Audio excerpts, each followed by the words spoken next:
ہے قد افلح من زکاہا وقد خاب من دساہا. یہ تو ہمیں حکم ہے اپنے آپ کو پاک کرو، اپنی صفائی جتنی کر سکتے ہو کرو، اس کے اوپر کمر کسے رکھو. لیکن یہاں مراد کیا ہے؟ فلا تزکوا انفسکم، کہ تم اپنے آپ کو پاکیزہ نہ کہو، اپنی بڑی کوئی اپنی بالیدگی اور اپنی پاکیزگی اور اپنی بزرگی کا ڈھڈورا نہ پیٹو. هو اعلم بمن اتقى، اللہ خوب جانتا ہے اس کو کہ جو واقعتاً متقی ہے. یعنی ایک ہے کسی کا واقعتاً متقی ہونا، ایک ہے تقوی کا لبادہ اوڑھنا، ایک ہے واقعتاً کسی کی شخصیت میں خدا ترسی کا رچ بس جانا، ایک ہے کسی کا اپنی دینداری اور زہد کا اشتہار دینا، اس کا ڈنڈورا پیٹنا. تو جس چیز کی مذمت کی جا رہی ہے وہ نہیں ہے دوسری چیز، بلکہ یہ کہ اپنی اتنی نہ بڑھا پاکیے داماں کی حکایت. میں نے جیسا کہ عرض کیا کہ بہت قریب آتا ہے یہ مصرع اس آیت کے اس مفہوم کے. اتنی نہ بڑھا پاکیے داماں کی حکایت، دامن کو ذرا دیکھ، ذرا بندے قبا دیکھ. انسان کو چاہیے کہ وہ ہر وقت اپنے جو تقصیرات ہیں ان پر نگاہ رکھے، اپنی کوتاہیوں پر نگاہ کو جمائے رکھے. جو کچھ اللہ نے توفیق دی ہے اس پر اللہ کا شکر ادا کرتا رہے انسان، لیکن یہ کہ ہر وقت اپنی توجہ کو مرتکز رکھے اپنی کوتاہی پر جو فی الحال ہے، تاکہ غرور پیدا نہ ہو، تکبر پیدا نہ ہو، عجب پیدا نہ ہو.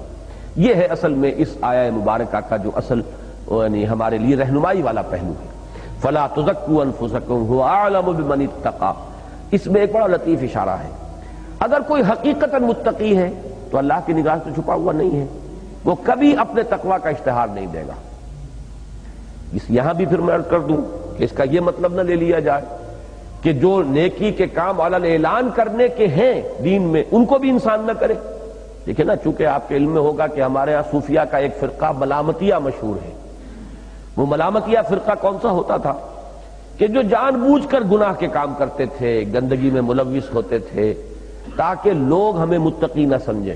لوگ متقی سمجھیں گے تو ہمارے اندر غرور پیدا ہو جائے گا، ہم جو ہے ہمارے اندر نفس ہمارا موٹا ہوگا.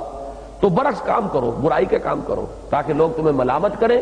تو یہ بہتر ہے اس سے کہ تم نیکی کے کام کرو اور لوگ تمہاری تعریف کریں. اس میں زیادہ خطرہ ہے، اس میں خطرہ کوئی نہیں ہے. نیکی اپنے اندر چھپا کر رکھو، رب جانتا ہی ہے، لیکن ظاہر کرو بدی کو. یہ دوسری انتہا ہے، یہ کوئی صحیح طرز عمل نہیں ہے.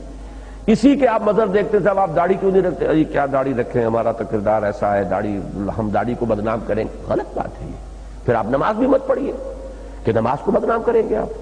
پھر آپ حج بھی نہ کیجئے کہ حج کو بدنام کریں گے آپ. اور واقعتاً بہت سے لوگ اسی نہج کے اوپر سوچتے ہیں کہ اب جب تک ہماری یہ صورت نہیں ہے، کردار ابھی اس معیار کا نہیں ہے، اس وقت اگر ہم یہ کریں گے تو خامخواہ جو ہے وہ لوگوں میں چرچا ہوگا گویا کہ ہم اپنی نیکی کا اشتہار دے رہے ہیں.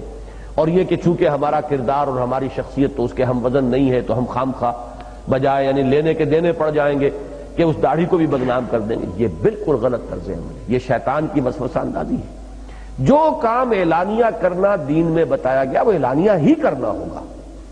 اس میں اس وجہ سے کہ خامخواہ لوگوں کے اندر ہماری عبادت گزاری کا چرچا نہ ہو جائے جو ہمارے لیے ایک فتنہ بن جائے، اس بنا پر اگر آپ ہٹ گئے تو گویا کہ شیطان کا وار آپ پر وہ مؤثر ہو گیا، کاری ہو گیا. نماز باجماعت فرض ہے اور وہ فرض علی الاعلان ہی آپ کے اوپر کی گئی ہے کہ باجماعت جا کر آپ نماز ادا کریں. سب کو معلوم ہو کہ آپ نے نماز پڑھی. زکوٰۃ کا ادا کرنا، زکوٰۃ مفروضہ علی الاعلان کیجئے اس لیے کہ وہ فرض ہے. ہاں صدقات نافلہ ہے، اس میں اگر کر سکتے ہو تو اس حد تک اخفاء سے کام لیجئے کہ جو آپ کا داہنا ہاتھ دے رہا ہے بائیں ہاتھ کو پتہ نہ چلے. یہ ہے نوافل کے اندر. لیکن فرائض کے اندر اصل شے جو ہے وہ اعلان ہے، اظہار ہے، برملا کرنا ہے. اس لیے کہ یہ دین کا اپنا فلسفہ ہے، دین کی اپنی حکمت ہے، اللہ نے ایسے بنایا ہے دین کو. ہم اس کے اندر خود اپنے کسی فکر اور فلسفے اور اپنی منطق کے مطابق اس میں ترمیم کرنے کے مجاز نہیں ہے. جو کام علانیہ کرنے کا حکم دیا گیا علانیہ کرو، لیکن اپنے کوئی نیکی اور اپنے اندر دیکھتے رہو کہ کہیں کوئی غرور نفس پیدا نہ ہو جائے، کہیں کوئی عجب پیدا نہ ہو جائے. اس لیے کہ مہلکات میں ہی اشدہن ہے اعجاب المرء بنفسہ. اگر آپ کے اندر ذرا بھی یہ خیال ہو جائے کہ میں تو بڑا نیک ہوں اور بڑا متقی ہوں تو کیا دھرا ختم ہو جائے گا، بالکل ضائع ہو جائے گا. شیخ سعدی نے وہ حکایت کے انداز میں بڑا پیارا ایک واقعہ کے طور پہ نقل کیا ہے بات سمجھانے کے لیے کہ ایک شخص تھا اور اس کے ساتھ اس کا بچہ بھی تھا نوجوان.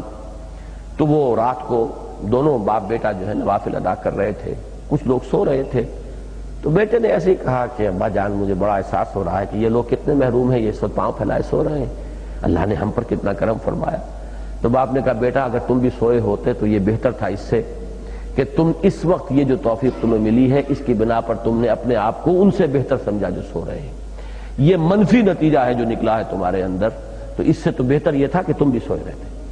تو یہ چیز کہ نیکی کا اس طرح کا کوئی احساس پیدا ہو جائے، کوئی عجب، کوئی دوسروں سے اپنی برتری کا احساس، تو پھر یہ ہے کہ وہ نیکی برباد گناہ لازم، اس عبادت کا اور اس تقوی کا اور اس زہد کا اور اس تزکیے کا فائدہ کچھ نہیں ہوگا، نقصان ہو جائے گا۔